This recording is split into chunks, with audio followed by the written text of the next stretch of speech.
Bulletproof Radio, a state of high performance. You're listening to Bulletproof Radio with Dave Asprey.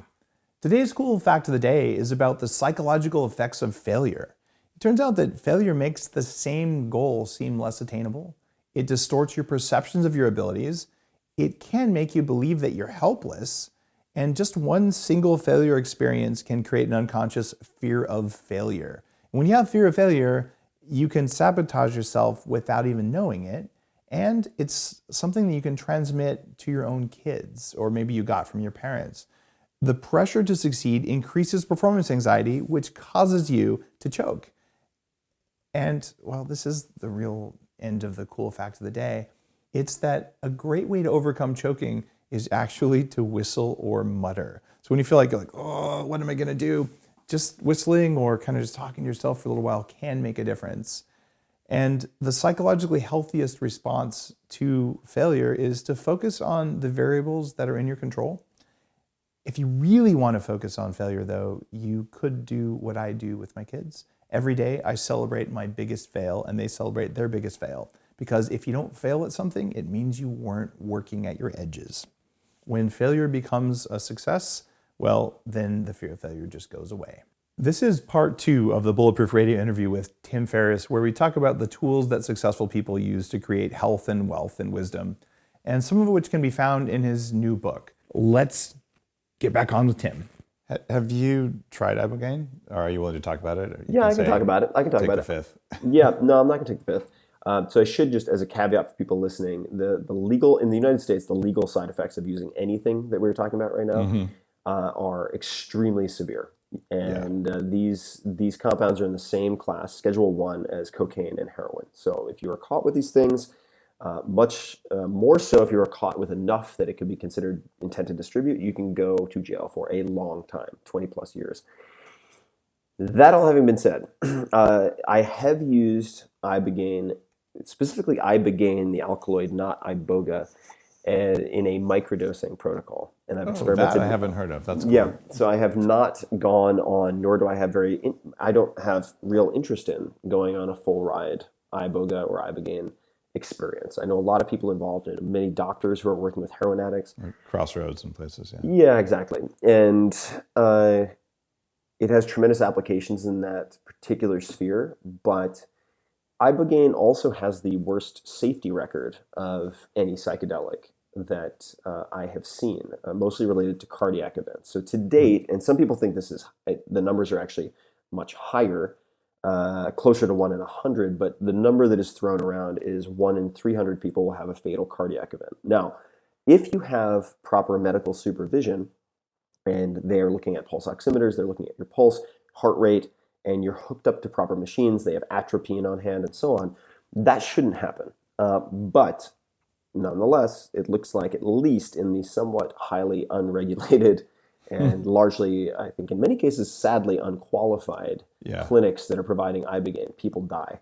But I've microdosed it at very low dosages. We're talking in the 2 to 4 milligram range total, which is at least, or I should say, at least, or at maximum 1/100th, as I understand it, of the mgs per kgs full ride dose that I would potentially use in a, say, ceremonial or heroin/opiate detox protocol. So I have done quite a bit of experimentation on that side of things. Hard to get. Very well. Where I live, it's legal. I'm in Canada, so ibogaine isn't scheduled here. Yeah. In the U.S., it's like nipples and ibogaine both get you in a lot of trouble.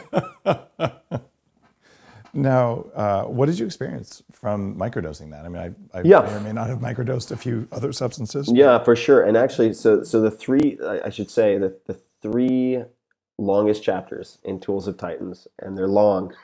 The first is on fasting and ketosis, and Dominic D'Agostino. And we did a lot of extra conversations and a lot of emails to flesh it out.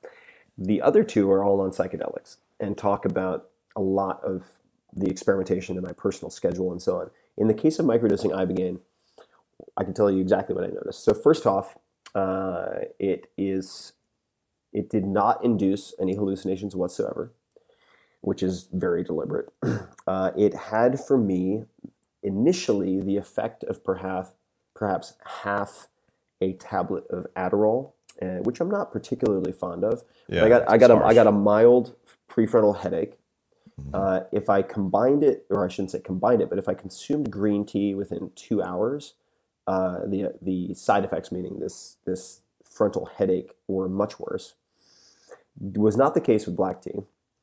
And I had a slightly buzzy, very, very mildly anxious feel for the first 3 to 4 hours.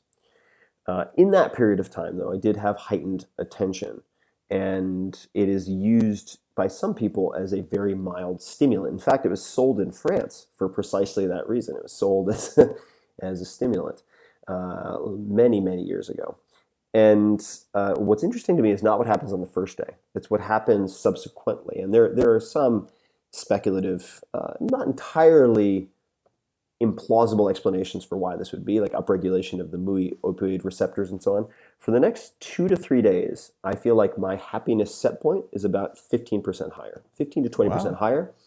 And I have the non-reactivity, the kind of cool and dispassionate assessment of things, that I don't react overly emotionally, that would typically take for me 2 to 3 weeks of daily meditation without fail.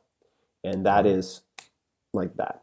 And I utilized in this particular case, or the regimen that I landed on was microdosing on Mondays and Fridays. So I've done that for months at a time, and found it very, very, at least in terms of observable side effects, very, very low. Based on my reviews of the very scant literature involving human trials and also rat studies with ibogaine or iboga, they have observed, for instance, at higher milligrams of ibogaine per kilogram of body weight in mice, several types of brain damage. But at the lower dosages, certainly no one's looked at microdosing that I'm aware of, but at those doses, these types of side effects were not observed. And the fact of the matter is, the dose makes the poison. So if I want to kill you with water, I can kill you with water. I mean, and I'm not talking about drowning you. I'm talking about making you drink it until your heart stops working. So the dose makes the poison. So it's not surprising to me that you take some weird psychedelic stimulant from West Africa and you force feed a shovelful of it to a rat, that bad things are going to happen. I'm not terribly surprised by that. But nonetheless, it is more dangerous, certainly, I would say, than psilocybin and some of these others that I mentioned, at least based on the data that we have available. There are some people who are aiming to develop or take metabolites like noribogaine and develop them into pharmaceuticals that allow some of the detox, and it appears like opiate or opioid receptor resetting that ibogaine accomplishes without some of the side effects. So yeah, these are all topics that I'm digging very deeply into for sure. It's really fascinating because it's still controversial. I mean, there are people out there who are like, if you use any hallucinogens, it's tied to the CIA and you're a bad Satanist people. I'm like, there's a lot of wacky stuff out there, but we're talking extremely small amounts that in studies and just observably improve your performance like meaningfully. Oh yeah, and I mean my general predisposition and preference is focusing on compounds in whole food form. Call me old-fashioned, but I think that we can get pretty epistemologically arrogant to think that we understand how exactly every component in a given plant functions, the sum of the parts. I think that's generally reaching, because do we even have the technology to identify all the constituent components in the first place? Probably not. So for me, I defer when trying to research or certainly use these compounds to plants that have been used for millennia, most likely by at least one or ideally multiple civilizations. And look, I mean, that isn't exactly a placebo-controlled, randomized trial, but humans figure out pretty quickly, if over a few thousand years of regular consumption, what things really mess you up or kill you. Because you win a Darwin Award otherwise. So I'm not saying all these things are safe at all. By the way, I use these substances with supervision. I very often have medical personnel or MDs in attendance. I take this stuff very, very seriously, because could you certainly exacerbate or even trigger predispositions to schizophrenia? Absolutely. One of my cousins by marriage fried his brains using LSD, and his family had a history of schizophrenia, and he went from super high functioning chess whiz to staring off into space. I kid you not. And I've seen that firsthand. And part of the reason I don't use LSD, but that's a longer story. It has applications to a lot of stuff. It's just not my tool of choice. And if you're in an unsafe environment or an uncontrolled environment, you are using a hallucinogen. You may decide that you can fly and step out of a window. You may decide that you want to go for a walk and walk out into a street, which actually happened to me once very, very early on in college when I was experimenting with these, but I didn't know how to properly manage the surroundings and circumstances. I came out of a trip standing in the middle of the road in the middle of the night with headlights coming down on me. That's not safe. So caveat emptor, folks. Take this stuff seriously, but very powerful compounds that have incredible applications to treatment-resistant depression, potentially, end-of-life anxiety in cancer patients, PTSD, opiate addiction, which, by the way, of the 22 or 23 veterans who commit suicide in the United States every day, about a third are associated with opiate addiction, prescription medication, opiate addiction. And the list goes on. If you look at, even with the small data set that we have so far, so it's preliminary, let's call it that, the magnitude of effect and the duration of effect after a single dose, let's just say, of psilocybin. There's a study that was just received a bunch of coverage in the New York Times a few days ago, and it was looking at cancer patients and antidepressive effects of psilocybin. And I think it was 80% of the subjects who received psilocybin 7 months later still reported a significant effect from one dose. There is no other intervention that I am aware of, and I've read quite a bit of the literature, that comes even close to that. And you can say the same thing for nicotine addiction and alcoholism. Very few people realize, way back in the day when AA was being formed, the founder wanted to have LSD as one of the steps because he himself became sober after a psychedelic experience using something else, but nonetheless, LSD was what was most readily available at the time. So I'm glad that people are revisiting this. It's still very much politically maligned for scientifically, I think, indefensible reasons. It's puritanical bullshit. I don't swear that much on Bulletproof Radio, except when it's really deserved, but sorry. That's what it's deserved for, right? Yeah. I'm from Long Island. It doesn't offend me. I wasn't apologizing to you, Tim. That was for the people listening who were like, Dave doesn't normally swear. My kids are listening. Sorry, kids. Don't say that at home. Earmuffs, kids. Right. Now, what you're saying about using these things for drug and alcohol addiction is powerful. When people ask me this, and you probably get asked this all the time too, like what would you do for a heroin addict? These are clearly people who are asking for a friend. And like in my mind, there's two heavy big guns, and one is ibogaine, and the other one is cerebral electrical stimulation. They have the most evidence behind this. Is running little electrical current across the brain, and everything else pales in comparison. In studies, there's just things that are either controversial, no one's heard of, or they seem scary. So I'm grateful that you're just talking about it, just laying it out there. Yeah, I mean, it's in the dedication page. It's on the dedication page of my book. Is the commitment to apply a non-trivial portion of the proceeds to studies and scientific research at places like Johns Hopkins and so on that are hopefully going to steer the ship and get these compounds rescheduled in such a way that I'm not even concerned at this point about everybody having access to it. I just want more research to be performed. Mm-hmm. And if we want to just step away from the, say, addiction aspect or the applications of these compounds, what's so fascinating about psychedelics, which is also a loaded term, some people are now calling them entheogens, Yep. is that at different dosages, the same compound behaves like a completely different drug. That is wild, right? So we're talking about microdosing. So in the case of LSD, you might have 10 micrograms or 15 as a microdose. Then that is subperceptual. So as one person put it, the rocks don't glitter even a little and the flowers don't turn to look at you. Okay.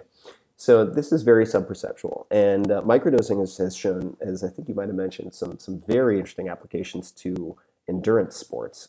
Oh, yeah. Now, then you get to, let's just call it a museum or a concert dose, 50 milligrams.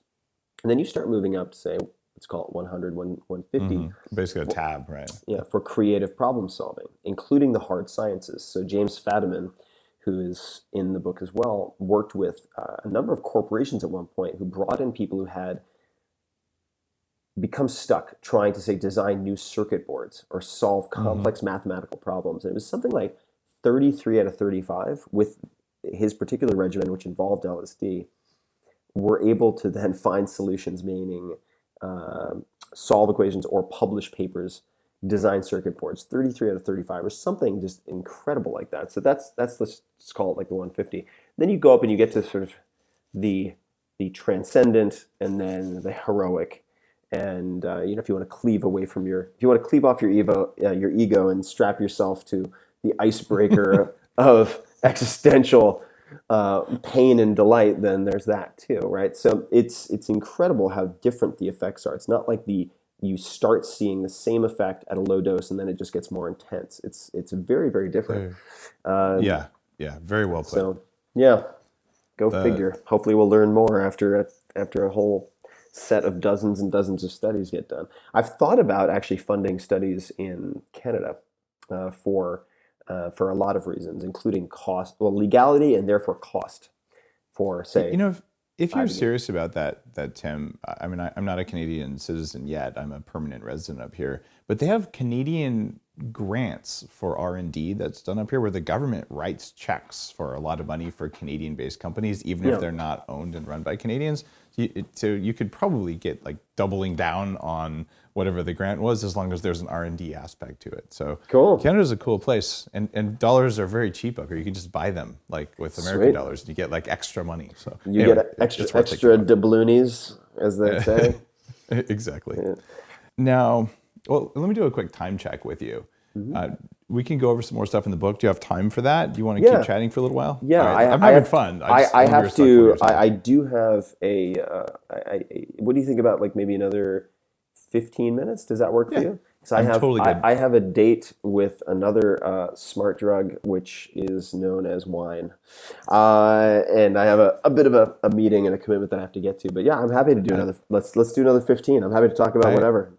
All right, I can respect that commitment to wine, but you're going to have to share with our listeners exactly which one you have a date with.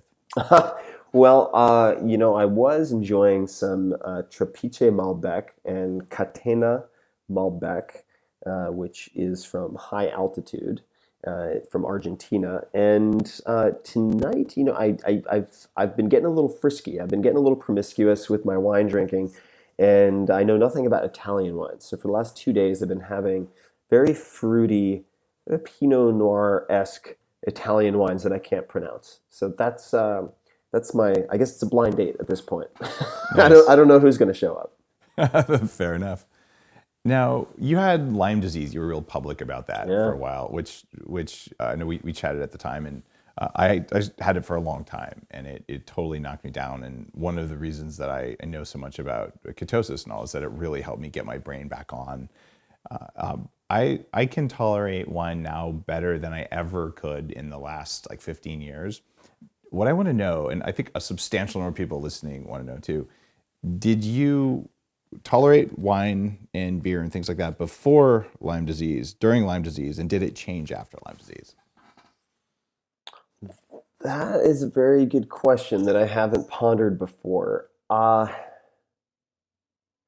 be honest, I don't recall drinking very much when I was at 10%, when I was really, really knocked down on Lyme disease. Drained. Yeah. Yeah, I mean, I was operating at literally 10% at best capacity for about 9 months. And I don't remember much from that period at all. The brain fog is severe. Yeah, I don't remember much at all of what happened other than just painful joints and slurred speech and forgetting friends' names and feeling like I had dementia for that period of time out on Eastern. Well, you pretty much did have dementia for that period of time. Pretty much do. And I don't think I drank very much during that period, so I couldn't tell you. I would say that at this point, my response to alcohol seems to be roughly equivalent to what it was before Lyme disease. But I'll tell you something else, is that when and I'm not sure I mentioned this when we spoke about it, when I had the very imperfect but unfortunate solely available testing done, so the Western blot and the Elise and so on, they said, you realize that you've actually had Lyme disease before, right? And the long-term antibodies were positive. And so that I think could explain some really tough periods that I had when I was a kid that had a lot of long-term, I think, implications. But to the alcohol question, I don't know. I can share a little discovery, though, that you might enjoy related to alcohol. So I had a really tough breakup maybe a year and a half ago. And long relationship, and I won't get into all the juicy details, but no one did anything bad. It was just one of those, I think it's time. It works or it doesn't. Yeah, time for us to part ways, and it was very tough for me. And one of my buddies, being a good buddy, was like, "Hey, idiot, you're not allowed to mope around in your house for the next 6 months. Come to Sweden with me. I'm going to Sweden." And I was like, "All right, I'll go to Sweden." Jättebra. And I kind of dragged myself there, and my friend just proceeded to try to feed me ungodly amounts of alcohol and convince me to do stupid things. Swedish. What I noticed, though, after 2 nights of drinking, I would say an amount of alcohol, half of which would normally make me vomit, without any subsequent vomiting, I was like, what is going on here? This is really weird. I've never had this much alcohol and not vomited halfway through. Because, I mean, we're talking dozens of drinks, like vodka, wine, champagne. It was filthy. And you were mixing them. Ugh. Oh, it was terrible. I mean, there's the worst sort of night out alcohol hygiene you could imagine. It was terrible. But I didn't get sick, and I was puzzled by this. And so I started looking at the various supplements and so on that I was taking, my diet, trying to figure out what might account for it, because it was consistent. And what I eventually found, doing some searches on not only PubMed, but on Google Books, is that lysine appears to affect ethanol metabolism. So I was taking L-lysine, a few grams a day, to just prevent any type of flu or whatnot, because I was low on sleep to begin with, low on sleep afterwards. I'd forgotten my passport. It was a big disaster getting there. So I was really sleep deprived and didn't want to get sick. So I was taking all this L-lysine, and I've replicated that since. I don't know if it's reliable. I don't know if there's much there. But so that is something, if I know I'm going to have a big night, like I had a couple of nights ago at a friend's bachelor party, which was, alcohol in those quantities, not my preferred sport, but L-lysine is definitely part of the portfolio. Oh, that's a pretty cool experiment. Yeah.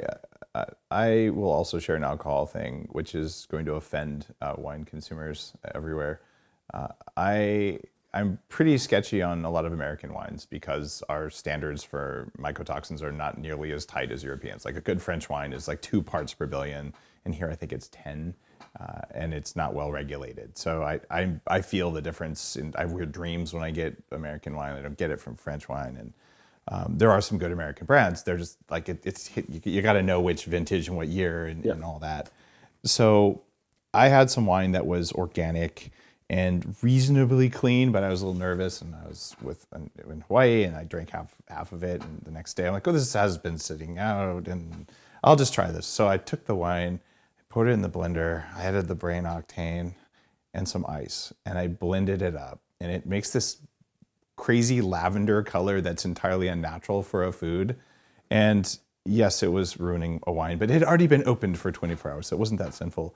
But the brain octane actually in studies helps to prevent damage from LPS, lipopolysaccharides, that alcohol escorts across the gut, specifically to the liver. So it basically supports liver stuff.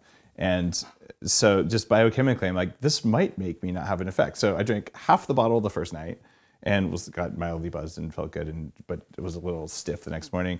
And I drank the other half the next night, and I was like, okay, it tastes more like a wine cooler smoothie thing, but it was like delicious. I sampled it on other people without telling what it was, and they're like, what drink is this? Like, I want to buy that. So like, it was good enough to pass the fruity umbrella straw test. Anyway, I don't know what that's worth it, but you might, like when you're in ketosis, you might see that there's a difference there. So my question there is, were you in ketosis?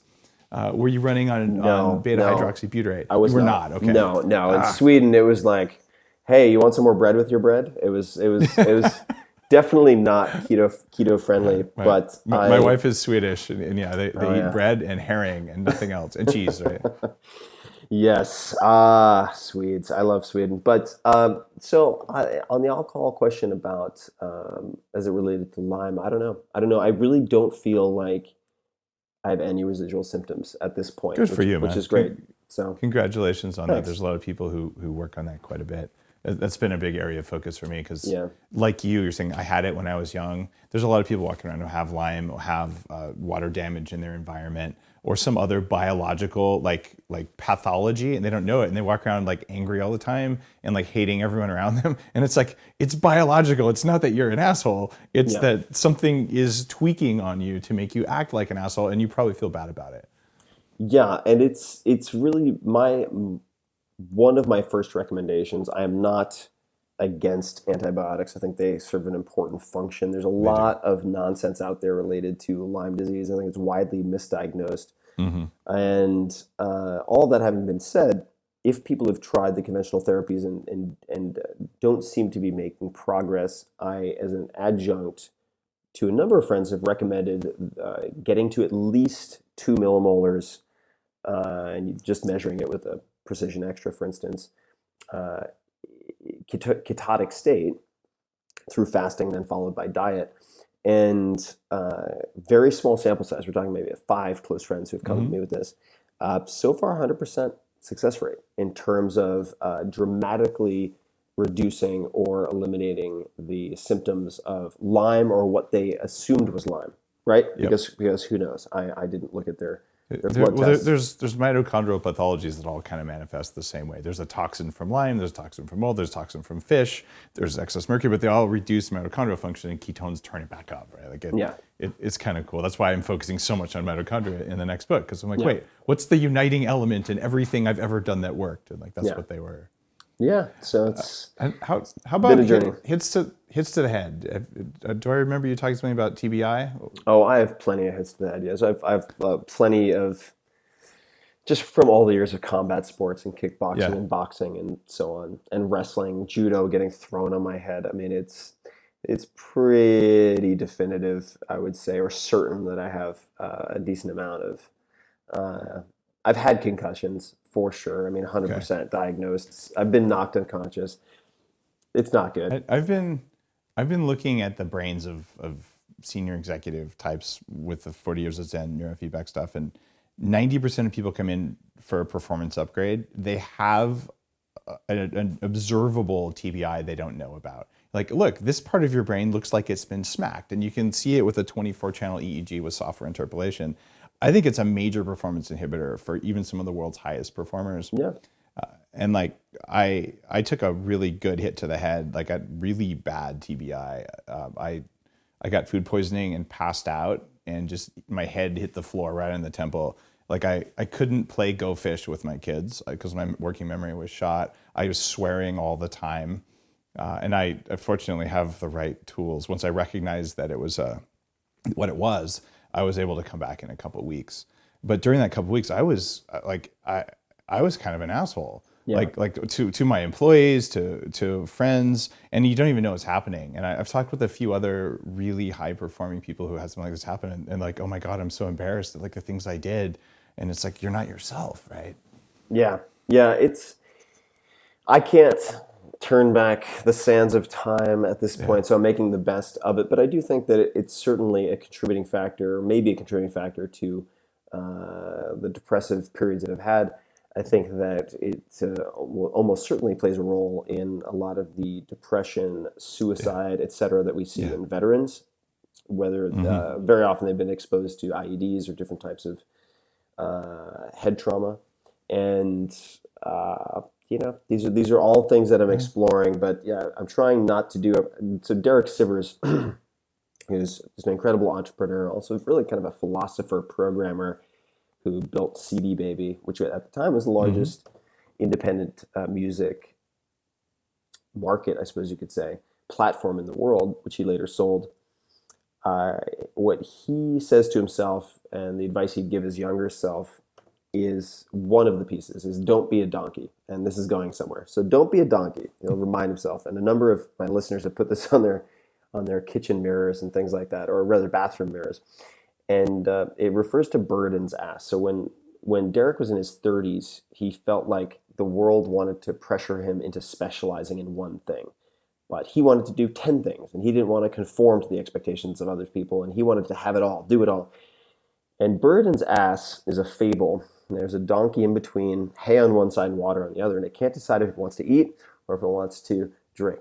Eat, drink, because the donkey can't think long term. And it, of course, could just do one and then the next. But it ends up dying in the middle because it can't make a decision. And don't be a donkey to him was effectively, you can do it all, you just can't do it at the same time. You have to focus on one thing for a year, then maybe another for a year. But if you try to do all 10 things, you'll get to a point 5 years later, you will not have made progress on any of them. And there are so many areas that I'd like to explore, particularly through more scientific studies and rigor. But the first domino that I want to tip over is the psychedelics. The TBI is very interesting to me. I think that the psychedelics, in a way, is an umbrella potential modality and treatment that could, and actually there's some literature to support this. Oh yeah, be applied. You're very right. That's why I brought it up. Actually, was because of the psychedelic angle. There are people who hit their head a large percentage of the time get PTSD, and you can work on the PTSD around that with the psychedelics, and maybe even just with increasing connectivity. So, Tim, I love it that you're working with Johns Hopkins and that you're pushing on this, because it's just science. Yeah. Like we want to know how it works, and if we don't do the research, we'll never know how it works. Right? Yeah, and the LD50, right, the dosage that would kill 50% of the population, or at least the subjects in a given study for these, is so low, with the exception of Ibogaine, in the case of, say, psilocybin, that the safety really is not an issue for at least a number of these compounds when done in a proper setting. So the fact that they're Schedule 1, which is high potential for abuse or addiction, which is ludicrous when you look at the existent data, and B, no known medical application, it's silly, which is why I think it's very important to use populations that are very hard to attack or malign. So cancer patients, terminal cancer patients, veterans, people who have treatment-resistant depression. Those are bipartisan issues, right? This should not be controversial. So I'm trying to take like a politically charged, emotional debate that has been very counterproductive for the last few decades and turn it into just one of open-minded scientific inquiry. And we'll see. You know, it's going to be a challenge, but it's the type of challenge that I like. And fortunately, with a lot of the habits and so on that I've accumulated over the last few years, I've become a little less combative and a little better at empathy and seeing solutions that aren't necessarily win-lose.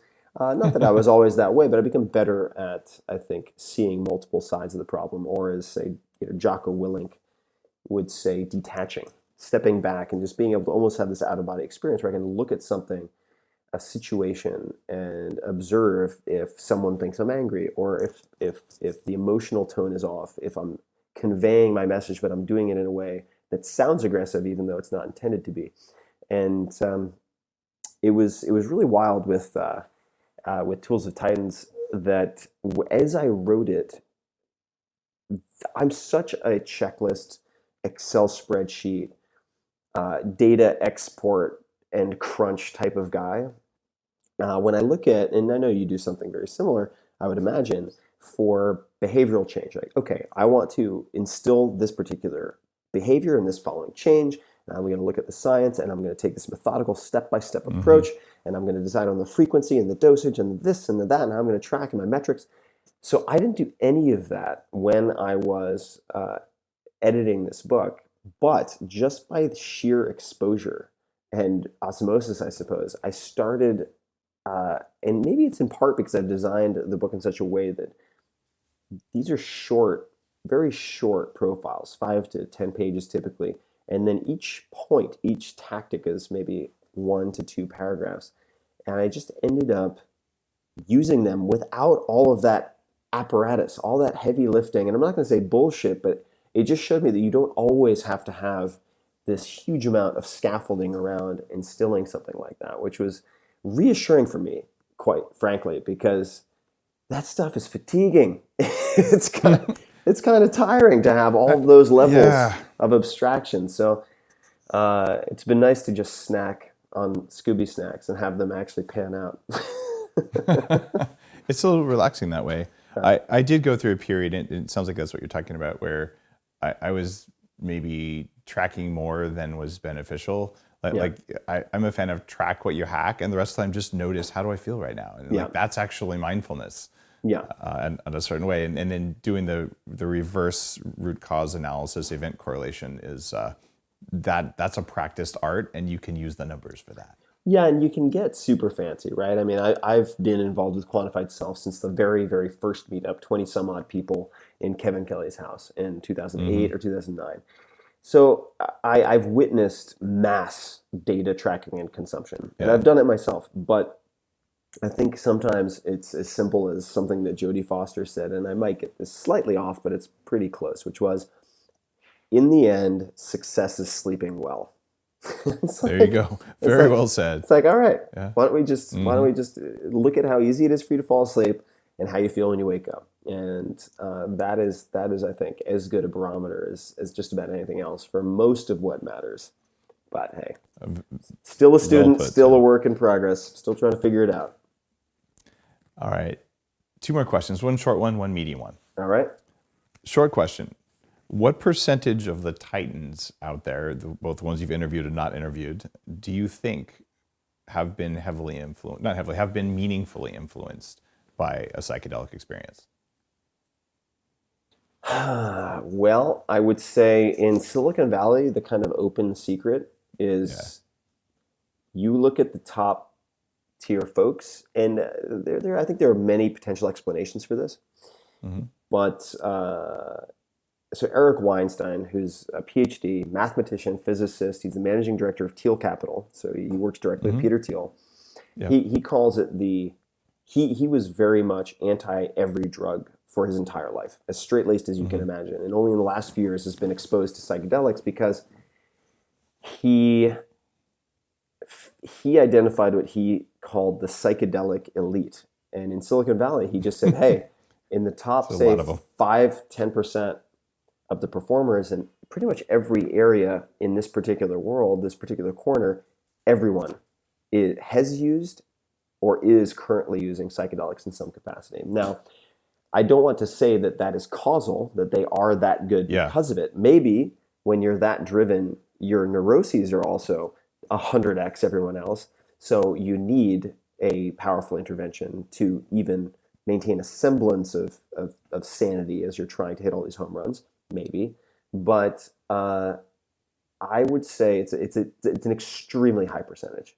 If we're looking at the titans, it is a very, very, very high percentage. Not all of them are ready to talk about it publicly because of the legal status of these compounds, but it's a very high percentage.